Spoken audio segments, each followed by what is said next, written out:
Mga kapatid, amen? Amen. Glory to God. At magandang umaga po sa bawat isa. Na-bless po ba ang bawat isa sa ating pagpupuli sa Panginoon? Amen. Glory to God. Hallelujah. Sige po. Sa mga pinagpala ng Lord, palakpakan natin ang Diyos once again, mga kapatid. Amen. Hallelujah. Tayo po ay kinatagpo ng Panginoon sa umaga pong ito. Amen po ba, mga kapatid? Amen. Hallelujah. Salamat po sa Panginoon. At isa pong galangan sa Lord na makapag-share po sa inyo sa muli na kanyang mga dakilang salita. Amen? At alam ko po na bawat isa excited na mapakinggan ang mabubuting balita ng Panginoon. Amen po ba? Amen! Hallelujah! At kanina po, sabi po doon na mayroon pong paglaya, forgiveness, mga kapatid, sa bawat isa sa atin. Once na si Lord ay nandito po sa ating buhay. Amen? Without Jesus Christ, there's no forgiveness, mga kapatid. Amen? At wala din pong paglaya, mga kapatid, kung wala din po ang Panginoon. Kaya ang pinakasentro sa lahat ng ating ginagawa is only Jesus Christ. Amen? Wala pong iba, mga kapatid. Hindi kung sino pa man, kundi ang Lord lamang po ang sentro ng ating pagsamba, pagpupuri sa umaga pong ito. Kaya sa Diyos po ang papuri, mga kapatid. At in our continuation po sa ating pong pag-usap is all about ating pong makibasa nga po, mga kapatid, in 1, 2, 3, go. Freedom from the bondage of unforgiveness. Okay, napakaganda po ng tema, pagpapalaya doon po sa mga gapos ng ganyang klase, yung mga hindi na patawad, mga kapatid, unforgiveness. At ang binigay po sa atin na topic is all about forgiveness brings healing. Yan po yung ating pong pag-uusapan ngayon. It's all about forgiveness brings healing. Tunay nga po, mga kapatid, na yung pagpapatawad ay nagbibigay ng kagalingan. Amen po ba?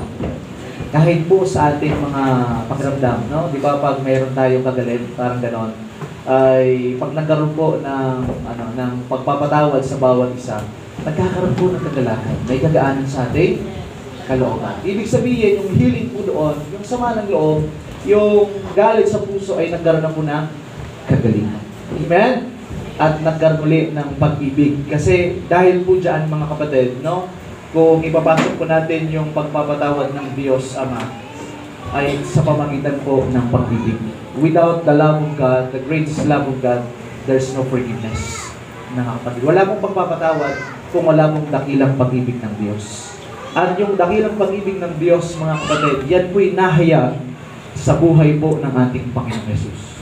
Without Jesus Christ, mga kapatid, sabi nga po natin kanina, sa pamagitan po ng Word of God, kung ang taong walang Kristo sa kanyang buhay, ay wala pong buhay. At the same time, pag wala po si Lord sa buhay po natin, there's no forgiveness. How come na isang tao po ay papanahanan ng Panginoong Jesus kung siya po ay hindi pa napatawad? Amen po, mga kapatid. At yung banal na Espiritu, imposible pong kumilos sa buhay ng isang tao na wala pong kabanalan. Kaya nga po, Holy Spirit, banal na Espiritu. Yung banal na Espiritu po hindi pwede kumilos sa isang taong namumuhay sa pagkakasala. Ang tawag po sa taong yan ay carnal man. Kasi human nature po ng tao ay makasalanan. Tayo po'y makasalanan nang tayo po'y silang sa mundo. Amen po ba, mga kapatid? Kaya nga pumasok yung word na forgiveness. Kasi tao po ay nagkasala at walang ibang pwedeng magtubos o magpatawad sa atin kundi ang ating Panginoon. Paano tayo papatawarin ng Diyos Ama? Sa pamagitan po ng ating Panginoon Jesus. Siya na po ang naging way para magkaroon po ng forgiveness. Amen po, mga kapatid. Nakapag-connect po natin, it's all about salvation. Kaya tayo po ngayon, mga kapatid, it's all about healing. At yung ating pag-uusapan ay nandyan po sa sulat po ni Lucas. Si Luke po ay hindi po disipulo, mga kapatid. Siya po ay isang manggagawa ng Lord at ang kanya pong profession ay isang pong doktor, si Luke, mga kapatid. Kaya kung pag pinag-aralan niyo po ang Book of Luke, iba po yung kanyang way ng kanyang pagsusulat dahil siya po ay isang professional. Compare kay Matthew, kay Mark. Yung 3 gospel, kasama po si John, the 4 gospel. Kakaiba po yung sulat ni Luke. Hindi po natin halos kumpleto. Pero hindi po siya disipulo ng ating Panginoon. Siya po ay isang believers of Christ. Mga kapatid, si Luke, nabigyan tayo ng ating background. Ang ating pong title, mga kapatid, is all about the visible faith. Okay, nabasa po ba mga kapatid? Amen. Yan po yung ating title ngayon, is all about the visible faith na dapat makita yung ating pananampalataya. Amen po ba mga kapatid? Amen. Base po dyan sa pag-uusapan, mga kapatid, nandyan po yung tinatawag na forgiveness dahil nagkaroon po ng pananampalataya ang isang taong paralitiko. No? Okay, bago po dyan mga kapatid, sa panahon po natin ngayon, nagkalat na po doon sa time Jesus Christ sa mga lugar kung saan si Lord po ay nagpapagaling. Amen po ba? Di ba nakaraang first Sunday, second Sunday is all about forgiveness. Ganun pa rin po, tinatabi po doon yung pagpapagaling ng ating Panginoon. Forgiveness, and then ang sunod po niyan is all about healing, mga kapatid. No? Kaya pagdating po dito sa ating pong pag-uusap sa Luke chapter 5, verse 17 hanggang 26, mga kapatid, dinadagsa si Lord ng napakadaming tao, no? Iba-ibang klase ng tao, the Pharisees, and then the Sadducees, at the same time, yung mga taong merong pananampalataya. Amen po ba? Okay? Bago po tayo magpatuloy mga kapatid, tayo po ay dumulog sa Panginoon. Hingin po natin ang kanyang pong pagbasbas, ang kanyang pong pagsama through the Holy Spirit. Father God, we praise you. Hallelujah. We honor your name dahil po Panginoon, ikaw po ang dakila at buhay ng Diyos.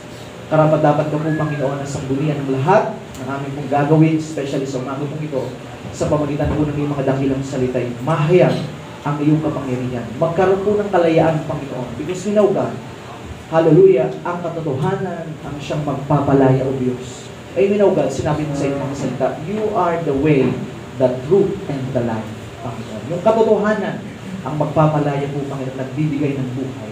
Kaya Lord, sa mga oras na ito, through your word, na salita may makatotohanan po, Panginoon, merong paglaya o Diyos, merong forgiveness, Panginoon, at merong pagpapagaling. Lord Jesus, aming pinagkakatiwala po sa iyong lahat, at ang mga salita mong ito, at ako din po, Diyos, ay gamitin mo lamang bilang sisidlan ng iyong mga salita sa vessel of your word, Father God, at ma-transfer po ito sa bawat isa na mahayag ayon po sa iyong kalooban. Father God, we honor your name. We give you praise and thanksgiving, and this we pray in Jesus' name. Amen! Palakpakan po natin ang Lord, mga kapatid. Glory to God. At salamat po sa Panginoon, no? At sabi natin kanina, dyan po sa Book of Luke, chapter 4 hanggang chapter 5, dyan po nagsimula yung ministry ni Jesus Christ. Pag nagkaroon po kayo ng survey, doon po, i-atras niyo po yung Biblia niyo. Doon po sa chapter 4, verse 31, 37, verse 38, hanggang 44 ng chapter 4, mga kapatid, nandun na po yung pagpapagaling ng ating Panginoon. Amen po ba?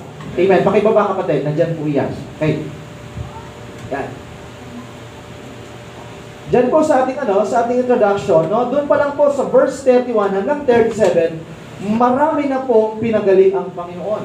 Yung iba po ay sinasaniba ng masamang espiritu, pero pinagaling ng ating Panginoon Kristo. Marahil dahil po mga kapatid, yan po ang kalooban ng Panginoon na siya po ay magpagaling. Can you say amen? Amen.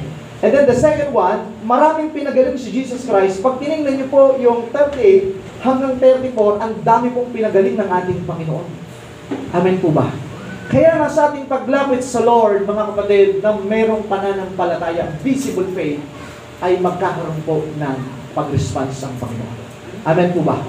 Kasi, sa ating Panginoon si Kristo, nasa Kanya na pong katangian ang pagpapagaling. Amen po ba? Katangian na po ng ating Panginoon si Kristo ang magpagaling. Ang kailangan lang po ay magkaroon tayo ng pananampalataya. Kaya po yung ating pinag-usapan is all about visible faith. No? At maraming pinagaling ng Lord.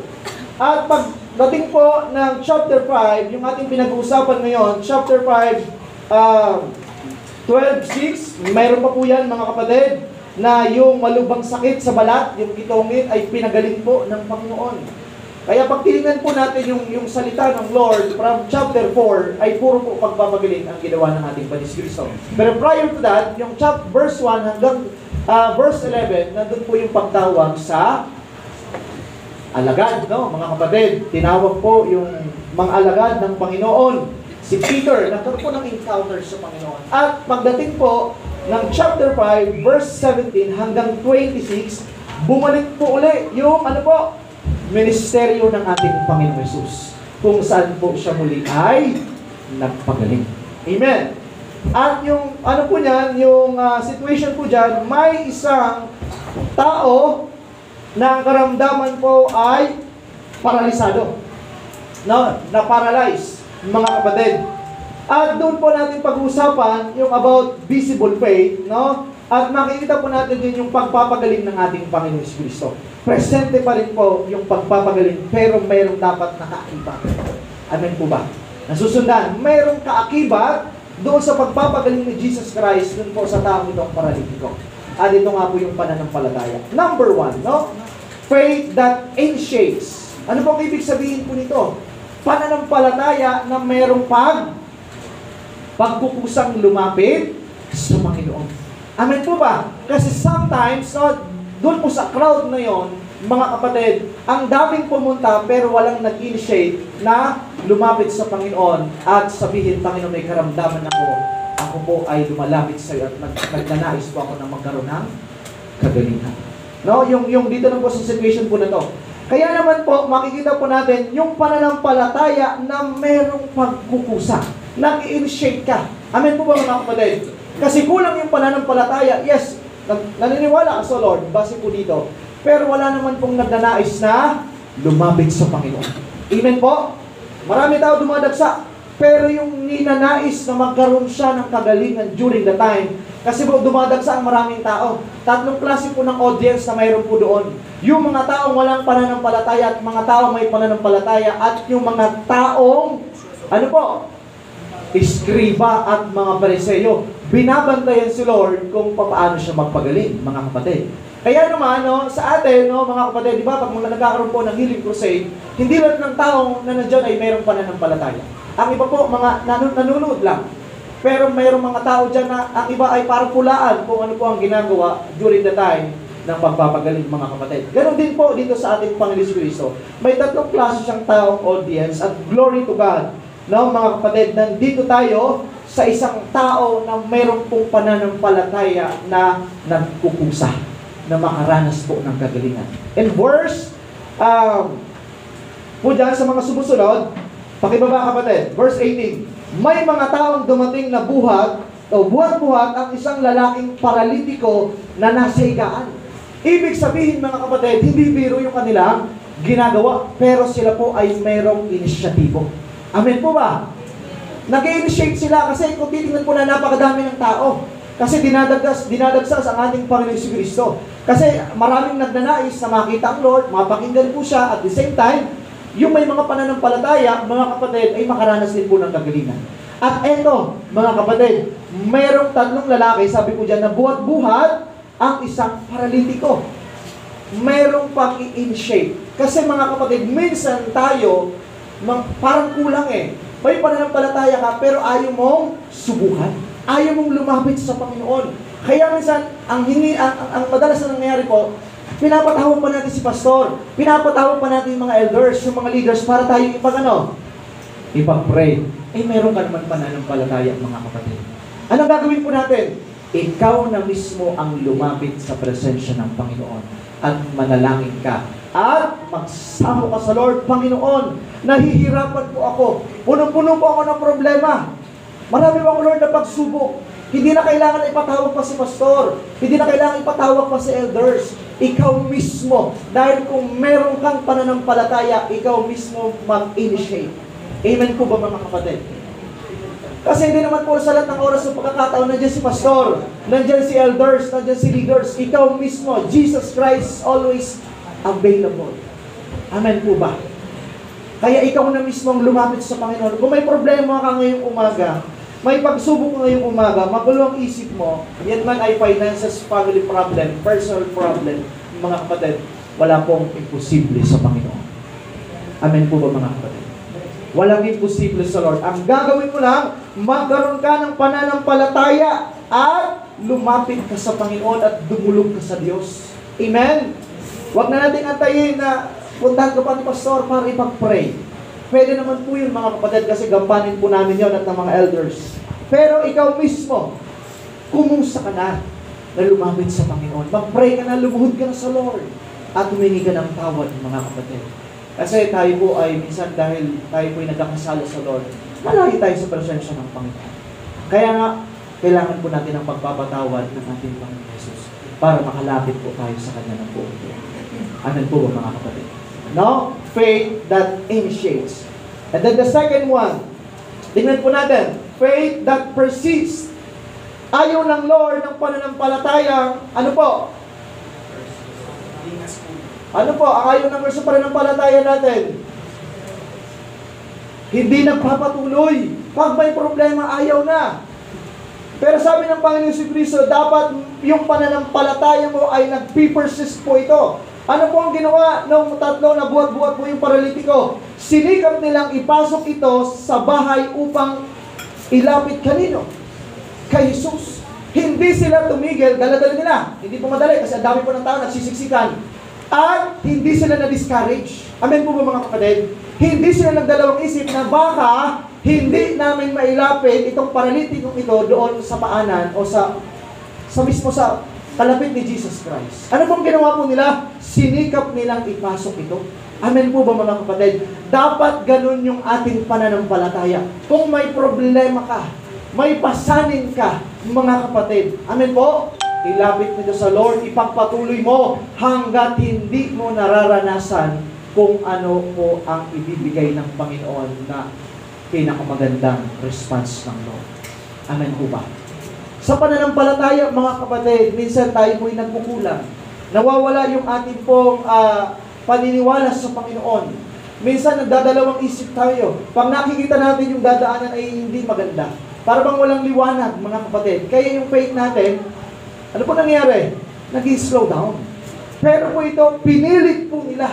Kung ilalagay po natin ngayon sa panahon natin ngayon, mga kapatid, no? Sobrang dami ng tao. At nandun pa sila sa badang likod. Pero ginawan po nila ng paraan na mailapit po sa paanan po ng ating Panginoong Hesus itong taong itong may karamdaman. Amen po ba?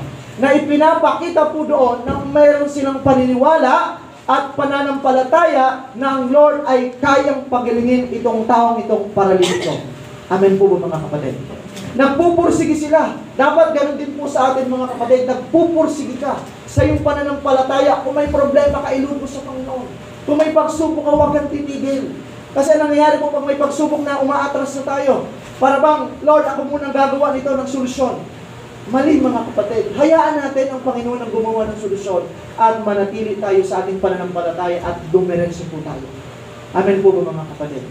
Yan po ang nagiging problem sa atin minsan na hindi tayo nagiging persistent, no? Hindi tayo nagtutuloy-tuloy sa ating paniniwala at pananampalataya sa Panginoon. Ang doubt po ay isang kasalanan. Naintindihan po ba, mga kapatid? Yung walang pagtitiwala, kulang sa pananampalataya sa Panginoon, yun po ay isang kasalanan, mga kapatid. Kasi bakit? Ayaw mo maniwala sa Lord, sa kayang gawin ng Panginoon. Pero itong mga taong ito, na merong pananampalataya, mga kapatid, alam po nila na ang taong daladali ng paralitiko ay magkakaroon po ng kagalingan. Kaya yung faith is available ng mga kapatid. At dito is visible faith. Nakikita natin yung mga pananampalataya ng tatlong ito at yung kasamang paralitiko ay nagpapatuloy.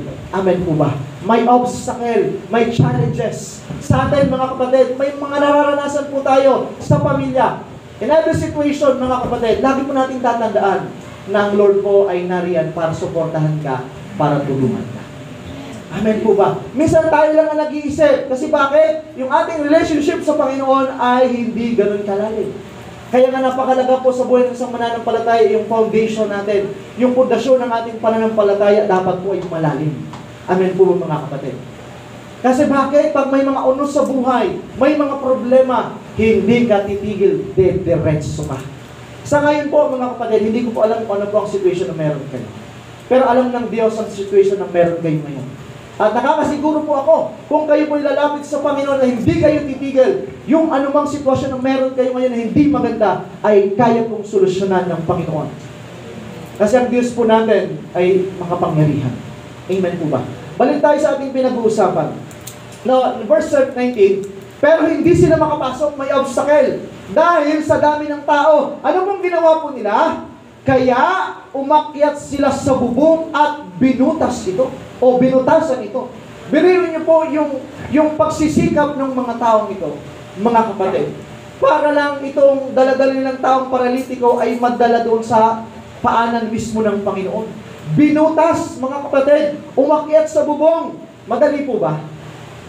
Hindi, mga kapatid, hindi madali. At alam niyo po, no, doon po sa mga panahon na yon, yung bubong po doon ay parang ganitong matigas, hindi yero.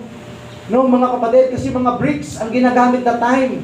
Matigas po. Hindi na rin alam kung ano po yung ginamit nila para bakbakin po yung bubong na yon at maihulog itong paralitikong ito na nakalagay po sa isang lagayan para po mapunta po doon sa paanan ng Diyos. Ano pong ginawa nila, mga kapatid? Gumawa sila ng kapamaraanan. Amen po ba? In our faith, mga kapatid, gumawa tayo ng kapamaraanan. Huwag natin masyadong antayin na, Lord, kumilos ka. Baka ikaw yung hindi kumikilos, mga kapatid. Amen po ba? Si Lord nandun, presente ang Panginoon, mga kapatid. At nagnanais siya magpagaling kasi yun po ang ministry niya is to heal the sick. Pagalingin po ang may karamdaman. Kaya lang naman po, ang problema, walang taong nag-i-initiate para pumunta mismo doon sa harapan ng Panginoon at humingi ng kagalingan. Pero ito, mga kapatid, grabe po yung ginawa nila. No? Sabi po niyang binakbak, pagkatapos ibinaba nila sa harapan ni Jesus ang paralitikong nakahiga sa kanyang higaan. Nakalusot po ba? Nagawan po ng paraan. Amen. Kasi mayroong pananampalataya. Amen po, mga kapatid. Kaya wag tayo magdadawat sa kayang gawin po ng Panginoon. Kailangan magkaroon tayo ng solidong pananampalataya at maging tuloy-tuloy. O yung pananampalataya natin, hindi nagdadalawang isip. Unwavering faith ang gusto po ng Panginoon. Amen po ba, mga kapatid? Ayaw ng Lord yung pabago-bago. Susunod ako, hindi ako susunod. Mag-serve ako sa Lord. Ayaw ko mag-serve. Mananampalataya ako, hindi ako mananampalataya. Ayaw po ng Lord, sabi po in the book of Revelation, ayaw ng Lord ng mainit o malamig, mga kapatid. Sabi ng salita ng Panginoon, na kasi in-advise na po ito sa Church of Laodicea, sabi na, ayaw ko ang ginagawa ninyo. Kasi bakit? Mainit at malamig kayo. Hindi nyo malaman kung ano ang nais ninyo. Ayaw ng Lord po nun, mga kapatid. Ganon din po sa ating pananampalataya, ayaw ng Lord na mainit o malamig ka. Kung mainit ka, mainit ka. Kasi di pinag-usapan doon kung malamig, malamig sa Lord. What I mean, ang ibig sabihin po noon, dapat isa ka lang. Hindi pa bago-bago ang ating mga kaisipan. Ganon din po yung ating pananampalataya, unwavering faith, na tinatawag po, mga kapatid, sa ating pinag-uusapan. When we face situations, many times, we give up very soon. Sometimes, mga kapatid, sa buhay po natin, pag nakakaranas ka na ng mga obstacles, anong ginagawa mo? Madali kang bumigay. Lord, ayaw ko na, nahihirapan ako pang hindi ko na kaya. Dapat nga pag nahihirapan ka, lalo kang manampalataya sa Lord, lumapit sa Panginoon. Kasi alam natin ang Lord ay gagawa po ng dakilang, mga kapatid. Ayaw ng Lord na lumayo tayo sa Kanya. Only to find out much later, we were inches away from the solution at the time we decided to give up. Malapit na sana, mga kapatid, pero nag-give up ka pa. Yung tatlo na may daladalang paralitiko, kung hindi sila nagpatuloy at kung nag-give up sila, mga kapatid, hindi sila umakyat sa bubong at binakbak yung bubong, malamang yung paralitiko po ay hindi makakaranas ng kagalingan. At the same time, forgiveness mamaya sa baba. Hindi po sila tumigil. Amen po ba, mga kapatid? Kasi nandoon na po sila no? Nabagtas na po nila yung maraming tao, kaya lang di sila makapasok paglapit po nung kasi sa time, si Lord po ay nasa isang tahanan, mga kapatid, no? At dinagsiya siya ng napakaraming tao. At yung iba, nauna na, di sila makapasok, umakit sa bubong, binakbak ang bubong. Dapat ganun din po sa atin, mga kapatid. Ano pong makikita natin na aral po dito? Dapat maging persistent ka sa iyong pananampalataya. Amen po ba? Dapat hindi ka mag-give up. Dapat magpatuloy tayo, mga kapatid, para maranasan po natin yung kadakilaan at kabutihan ng Panginoon. In Christian ministry, many people have faith to initiate, but only few have faith to continue through hardships. Totoo po yun, mga kapatid. Kaya nga minsan, nagtataka tayo, bakit si kapatid ay wala? Bakit si sister, si brother ay wala? Yung ibang kabataan wala. Tumigil. Kasi pag nakakaranas na po ng hardship, kahirapan, o mga trials, persecution, at yung faith niya na po ang ang nasasaalang-alang, ano pong nangyayari? Ayaw na. Kaya minsan napapansin po natin sa church po ay nagkakaroon po ng pag-decrease in numbers ng mga attendees. Na dahil po yung kanilang pananampalataya ay nanghina. Sabi po ng salita ng Panginoon, magpatuloy tayo mga kapatid. May problema ka man, mga kapatid, o wala kang problema, tuloy lang sa paglilingkod po sa Panginoon. The Lord provides a way for those who keep pushing. Ano pong ginawa nito? Nung tatlo at yung paralitiko, tuloy-tuloy po sila. Hindi sila nahadlangan. Amen po mga kapatid. Sa pananampalataya po natin, kung may mga problema man, huwag po tayong matatakot. Amen? Dapat magpatuloy ka. Dapat may courage ka pa. Pag may problema, dapat may courage ka pang maglingkod sa Panginoon. Amen po ba mga kapatid? Lalo ka pang sumunod sa Kanya. Lalo mo pang gawin ang kalooban ng Lord. No? At nang sa gayon po, maranasan po natin ang pagkilos ng Panginoon. Tuloy po tayo mga kapatid. Faith that justifies. No? Tingnan po natin ito. Ulitin po natin, faith that justifies. No? Nagkakaroon po ng justification. Yung ating pananampalataya, yung ating paglapit sa Lord. Mga kapatid, nang makita ni Jesus, ang kanilang pananampalataya, sinabi na sa paralitiko, kaibigan, pinatawad na ang mga kasalanan mo. It justifies. Nagpapatawad. Paglalapit ka sa Lord, Panginoon, patawarin niyo po ako. Makasalanan ako. Amen po mga kapatid. Bago yung healing, nagkaroon muna ng pagpapatawad. Amen po? Doon sa taong paralitiko. Kasi makasalanan po mga kapatid. Kasi ang nais ng Lord, bago siya gumawa ng miracles sa buhay po natin, dapat, isuko mo muna yung buhay mo sa Kanya. Amen po ba mga kapatid? Dapat mapatawad muna ng ating Panginoong Hesus ang ating mga pagkakasala. Kaya sometimes, bakit meron tayong mga karamdaman? Alam niyo po yung karamdaman ay sanhi po ng pagkakasala sa Panginoon. Yung mga karamdaman na yan ay sanhi po yan ng pagkakasala sa Lord. Kaya minsan nagtataka tayo, Pastor, bakit ganito? Palagi na lang ako may karamdaman. Ang pamilya ko lagi may karamdaman. Hindi kami makalis-alis sa gapos, sa bandage ng karamdaman. Kasi alam niyo po mga kapatid, hindi rin tayo humihingi ng tawad sa Panginoon at tumatalikod sa kasalanan. Kaya yung bandage ng sickness ay nananatili sa pamilya.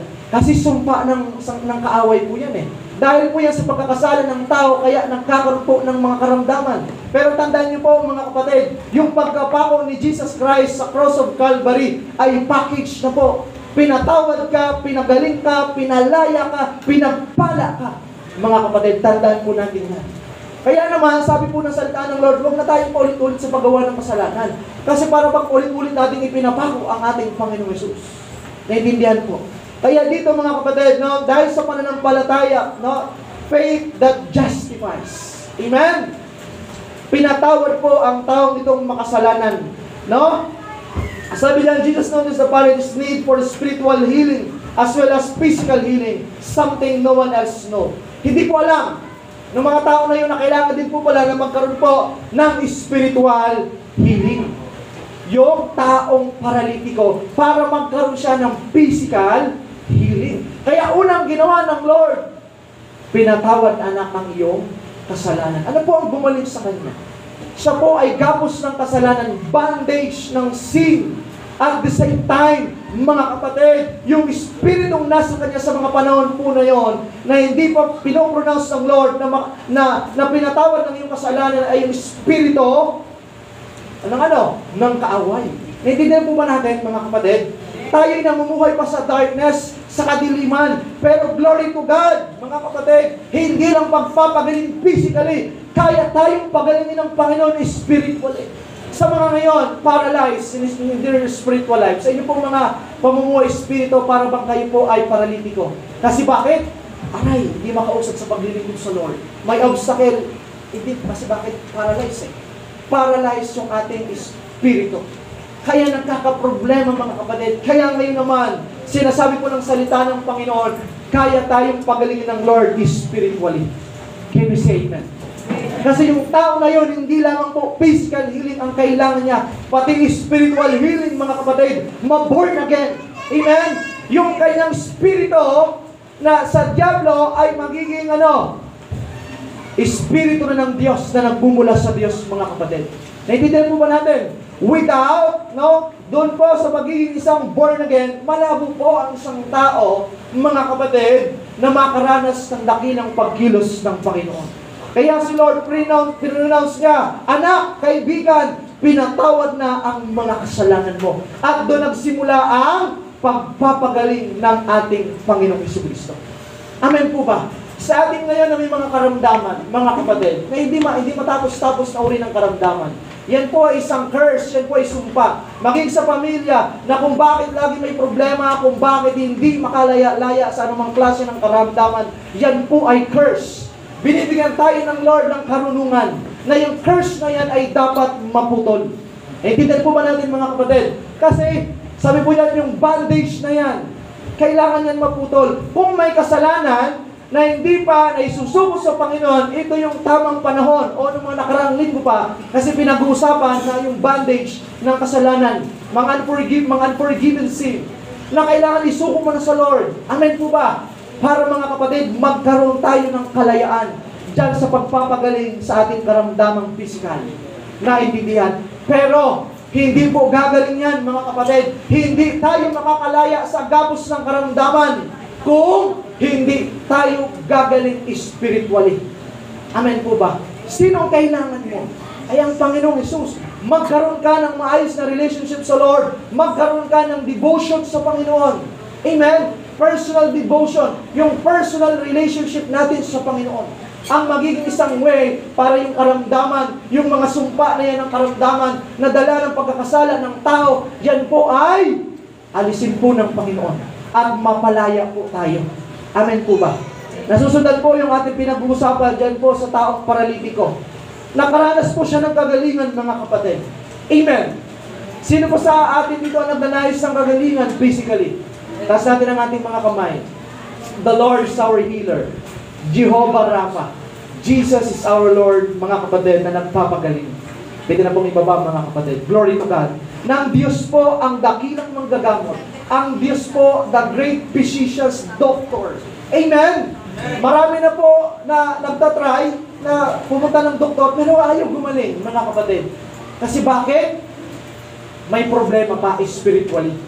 Naintindihan at kaya magbigay po nito ng lunas ay ang ating Panginoong Hesus para maranasan po natin ang physical healing.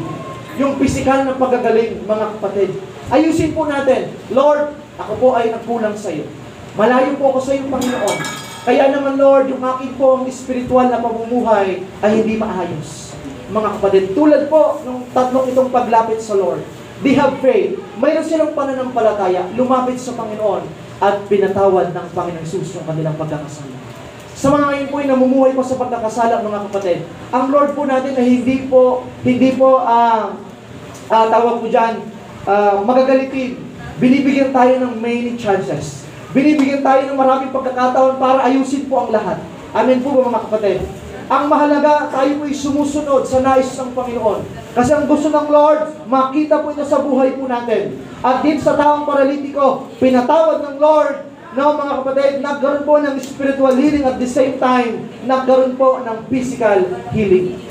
Kailangan po pala, mga kapatid, mapatawad po muna yung ating mga kasalanan. Amen po ba? Yung curse, maputol lang, mga kapatid. Sa family natin, kung bakit laging may problema, may karamdaman, ng mga klaseng karamdaman na hindi matapos-tapos, yan po isumpa. At ngayon, kung nais po kayong putulin yan, sabi ko doon, yung palakol ng Panginoon ay kailangan i-lay down po doon. Putulin, mga kapatid. Kasi curse yan. Kasi pag hindi po yan maputol-putol, mga kapatid, mamamana yan ng anak mo, mamamana yan ng apo mo, at mamamana yan ng kaapo-apuhan natin. Kasi bakit hindi naputol, hindi napalaya? Ay mamaya magpipray tayo, mga kapatid. This is why Jesus pardoned the paralytics, no?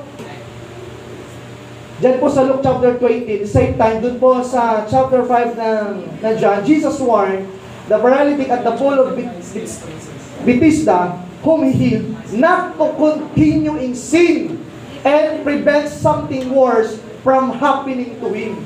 Kasi ang nais ng Panginoon, pinatawad ka na, pinagaling ka na, kaya naman nakikiusap po ang Panginoon sa atin, mga kapatid, huwag na tayo magpatuloy sa pagkakasala. Kasi winarningan po ito na paralitikong ito, kung magpapatuloy ka sa pagkakasala, mas worse pa ang pwedeng mangyari. Naiintindihan po ba natin mga kapatid? Sa atin, i-apply po natin. Kung magpapatuloy pa rin tayo sa pagkakasala, mas worse pa ang pwedeng mangyari, sabi ng Panginoon. Nire-remind tayo ng Word of God. Binigyan po ng paalala ng Lord, huwag ka na magpatuloy sa pagkakasala. Ganon din po sa atin. Tumigil na po tayo sa mga pagkakasalang hindi po natin isinusuko sa Panginoon. At kayo po ang nakakaalam. Yan mga kapatid, hindi ko po alam. Only you and the Lord ang nakakaalam po niya. Kaya bibitawan po natin. Hindi madali mga kapatid. No? May tinatawag sa Bible na pruning. Doon po sabi ng Lord, I am the true vine and my Father is the vine dresser and you are the branches. Para ang isang sangang namumunga, sabi ng namumunga na yung sanga, tatanggalan pa ng mga sangang nandoon para lalo makapamunga. Kaya mga kapatid, kung gusto po natin na makasunod makapamunga spiritually, kailangan po natin magpa-prone sa Panginoon. Kailangan natin magpalinis sa Diyos. Kaya nga nagiging problema ng maraming mananampalataya na hindi tayo nagbubunga. Kasi bakit? Ba't hindi nagbubunga? Hindi naka-attach sa puno. Sabi po noon, yung mga sangang hindi namumunga ay puputulin. At pag pinutol na, matutuyo at igagatong sa apoy. Kaya mga kapatid, mag-ingat po tayo. Kasi kung hindi tayo namumunga, marahil pwede kang putulin ng Panginoon. At matuyo at igatong sa apoy. Pero sa glory to God mga kapatid, no? Tayo po ay pinapaalalahan ng salita ng Panginoon. Kaya sabi naman po ni ng Lord, doon po sa isang paralitiko, doon po sa pool ng sa Bethesda, huwag na tayong magpatuloy sa pagkakasala. Kasi kung magpapatuloy ka sa pagkakasala, ngayon nararanasan mo na yung palo ng Panginoon. Yung pagtutuwid ng Diyos. At natuwid ka, pero nagpatuloy ka sa pagkakasala, mas matindi pa po ang palo ng Panginoon. Naintindihan po ba natin mga kapatid? Kasi gusto ng Lord, maituwid po tayo. No?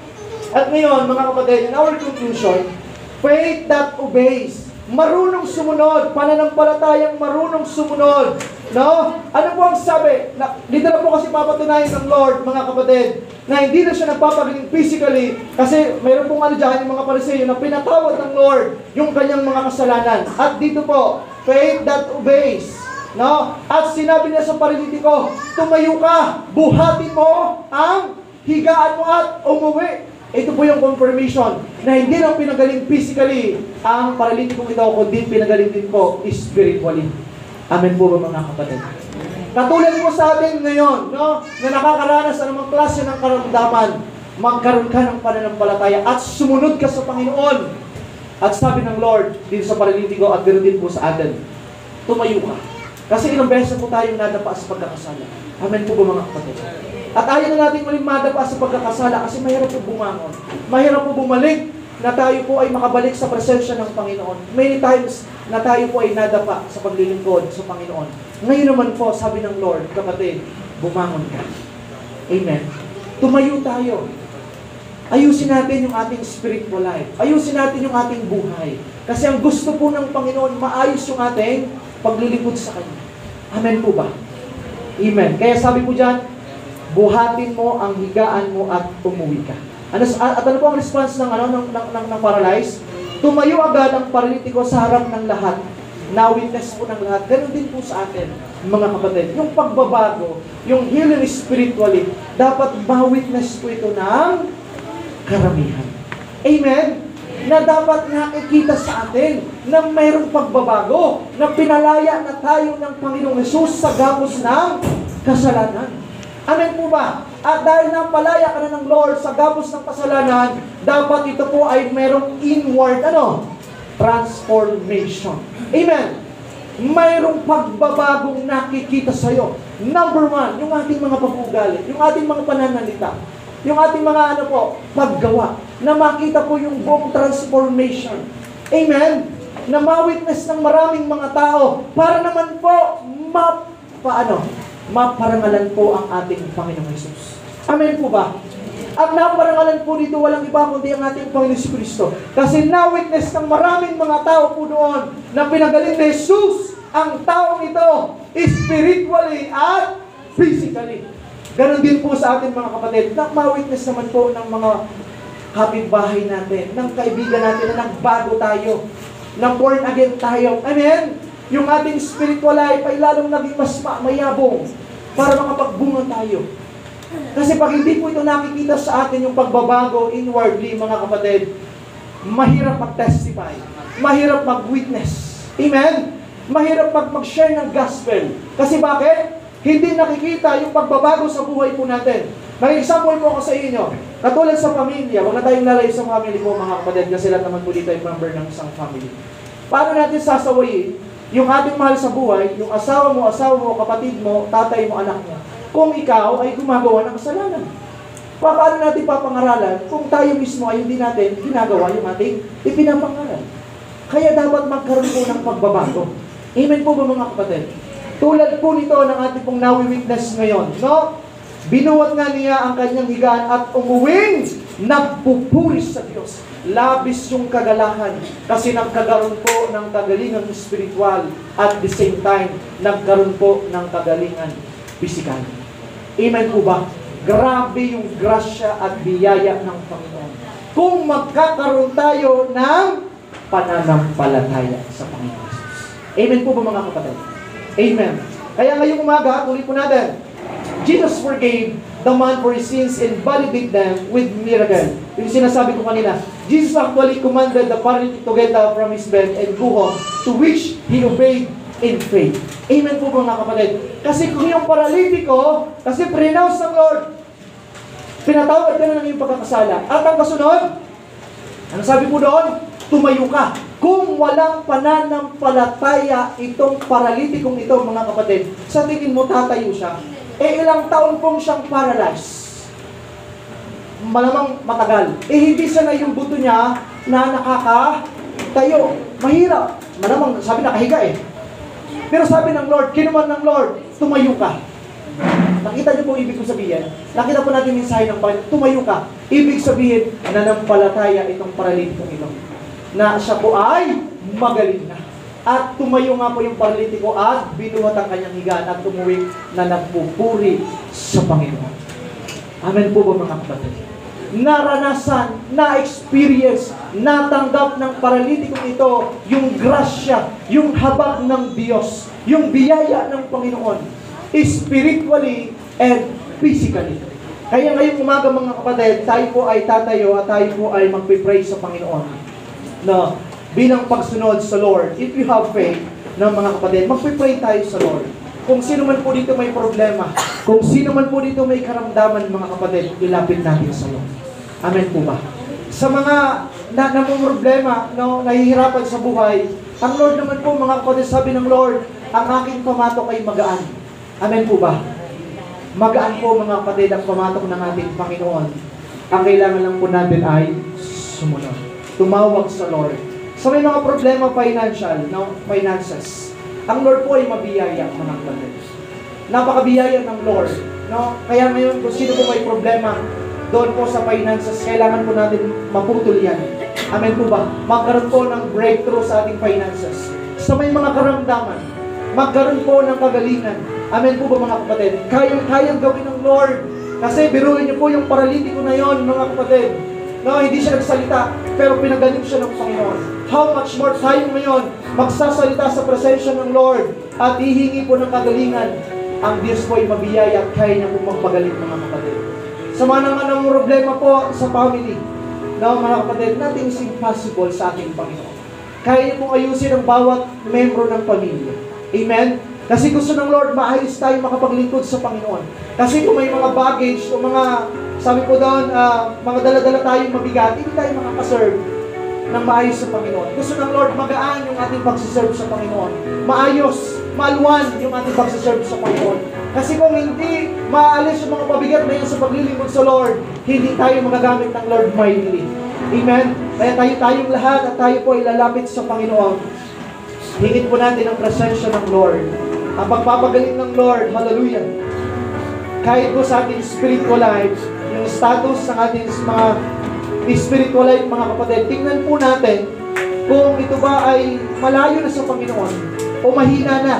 Ang gusto ng Lord, magkaroon po ng restoration. magkaroon po ng pagbabago mga kapatid, ma-restore sa muli ang ating pong paglilingkod sa Panginoon. At ngayon po ay mag-pray tayo sa Lord. Sa mga nagnanais po, pwede po natin ipigit ang ating mga mata at iyuko natin ang ating mga ulo mga kapatid. Hallelujah, glory to God. Sa may mga problema, may mga pinagdadaan ng mabigat sa mga oras na ito. Hallelujah, sabi ng Lord, isuko mo ang buhay mo sa Kanya. At sa mga nagnanais, hallelujah, sabi ng Lord, hallelujah, lumapit tayo, mayroong pananampalataya sa Panginoon. He is faithful and just, Lord, hallelujah. You are faithful and just, Lord, to forgive us sa mga kasalanan, sa mga pagkukulang, Panginoon.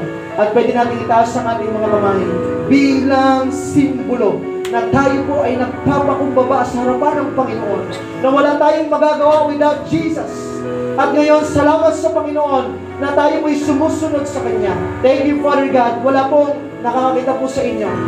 Nakapikit dapat ang ating mga mata. Hallelujah, glory to God. At patuloy po natin ang iyan ang presensya ng Panginoon. And may the Holy Spirit continue to move upon us. Lord, Father God, hallelujah. Thank you, Jesus, for your forgiveness sa pagpapatawad sa mga kasalanan, Panginoong Jesus, at sa mga kasalanan hindi pa namin nasusuko sa iyo sa mga oras na ito, Panginoon. Hallelujah. Lord, kami sa mga oras na ito, amin pong inilalapit ang amin pong mga buhay at isinusuko ang lahat ng kasalanan, Panginoong Jesus. Dahil Lord, hindi po pwede magkaroon ng kagalingan kung mayroong kasalanan na hindi namin sinusuko sa iyo, Panginoon. Kaya Father God, hallelujah, kami ngayon narito nakataas sa aming mga kamay, Panginoon. Lord, kami po'y nagpapakumbaba sa iyong harapan. We're asking forgiveness. Lord Jesus, ikaw po ang mahabaging Panginoon. Ikaw po ang mahabaging Diyos. Forgive us sa mga pagkukulang po namin sa paglilingkod sa iyo. Patawarin niyo po kami, O Diyos, at hayaan niyo po, Panginoon, na wag na po namin balikan ang mga pagkakasalang ito, ang mga pagsuway na ito, Panginoong Jesus. Dahil kung babalikan pa namin ito, mas matindi pa ang pwede namin maranasan ng pagpapalo po. Kaya Panginoong Jesus, sa muli, hallelujah, narito po ang aming pong buhay. Nakataas ang aming mga kamay, Panginoong Jesus. Sumusuko, isinusuko ang buhay po namin ng buong buo sa iyo. And Lord, hallelujah, sa muli, gamitin niyo po kami mightily, Father God, hallelujah, sa bawat ministry, Panginoong Jesus, na iyong ipinagkaloob sa amin. Use us mightily, Father God. Maranasan po namin ang iyong miracles, tulad po na naranasan po, Panginoong Jesus, ang paralitikong ito, na nagkaroon po, Diyos, ng kagalingan, spiritually, physically. Ganon din po sa buhay po namin, Panginoong Jesus, mararanasan po namin ang iyong miracles. Kasama po ang aming pamilya, Father God. At Lord, sa mga oras na ito, hallelujah, sa may mga karamdaman, Panginoong Jesus, Father God, nakataas ang aming mga kamay. You are faithful and just, Lord, to forgive us. At ganoon din po, Diyos, hallelujah, ikaw po ang mabaging Diyos para kami po ay pagalingin, Panginoong Jesus, sa mga karamdaman, Panginoong Jesus, na narito sa aming katawan. Father God, hallelujah, nakataas ang aming mga kamay. At mga kapatid, kung sino man po mayroong karamdaman, pwede niyo pong ilagay ang iyong kamay, hallelujah, kung saan parte ng katawan ninyo na mayroong karamdaman. At tayo mag-praise sa Panginoon, and we believe that Jesus, hallelujah, ay mayroong gagawing dakilang himala sa mga oras na ito sa ating mga buhay. Father God, hallelujah, Panginoong Jesus, nakataas ang aming mga kamay at nakapatong ang aming mga kamay kung saan po mayroong karamdaman. Father God, hallelujah, sa mga oras na ito, we believe in you. You are the great healer. Panginoong Jesus, you are the great physicians. And we believe, Jesus, right now, sa mga oras na ito, ang kagalingan ay amin na pong tinatanggap in Jesus' name. At aming inawasak ang espiritu ng karamdaman sa buhay po namin, sa buhay ng aming pamilya, Panginoong Jesus. We cast it out right now. We rebuke it right now in Jesus' name. Thank you, Father God. Hallelujah, sa breakthrough. Thank you, Lord, sa pagpapagaling, Panginoon. Salamat, O Diyos, sa pagpapagaling spiritually, sa pagpapagaling physically, Panginoong Jesus. Lord, right now we are victorious. Salamat, Panginoon, na kami po'y nagtagumpay na. Hallelujah, sa pamagitan niyo po, Panginoong Jesus. Sa pamagitan ng iyong mga latay, sa pamagitan po ng iyong mga dugo, O Diyos, kami po'y nagsigaling sa anumang klase ng karamdaman na palaya, sa anumang klase ng sumpa, Panginoong Jesus, sa anumang gapos ng kasalanan. Lord, right now we're totally free in Jesus' name. Hallelujah! Malayang-malaya na kami, Panginoong Jesus. Salamat, Panginoon. Glory to God. Sa may mga problema, Lord, financially, Father God, I cast out in Jesus' name. I rebuke the spirit of poverty in our family, in our lives. Lord, sinasaway po namin, Jesus, sa pangalan mo, Jesus, ang espiritu ng kahirapan na lumayas sa aming buhay, sa aming pamilya, in Jesus' name. And we declare right now the prosperity, the abundant life, the victorious life, in Jesus' name. Salamat, Panginoon, sa iyong dakilang mga biyayang, Father God. Lord, sa may mga problema sa pamilya, we pray, Father God, Lord, ang disenyo mo sa isang pamilya, Panginoong Jesus, ay nagkakaisa. Lord, Panginoong Jesus, amin pong itinataas sa iyo ang aming pong family. Lord, hallelujah. Panginoon, ayusin niyo po ito in our relationship, Lord, sa bawat membro ng aming pamilya na maging maayos. Ikaw pong maging sentro. Ang pag-ibig mo, Panginoong Jesus, ang patuloy na sumagana sa bawat pamilya, Panginoong Jesus. In Jesus' name. Lord, salamat sa mga oras na ito. Hallelujah. Salamat sa iyong pagpapalaya, Panginoon. Salamat, O Diyos, sa iyong pagpapagaling. Lord, hallelujah, naging buhay ang aming pananampalataya, O Diyos. At natanggap na po namin ang katugunan ng aming mga samot pagdadalangin sa iyo sa mga oras na ito. At ang lahat po ay magsabi ng Amen! Amen. Glory to God. Hallelujah. Salamat po sa Panginoon. Kaya ganun po tayo po mga kapatid. God bless po sa bawat isa. Thank you, Jesus.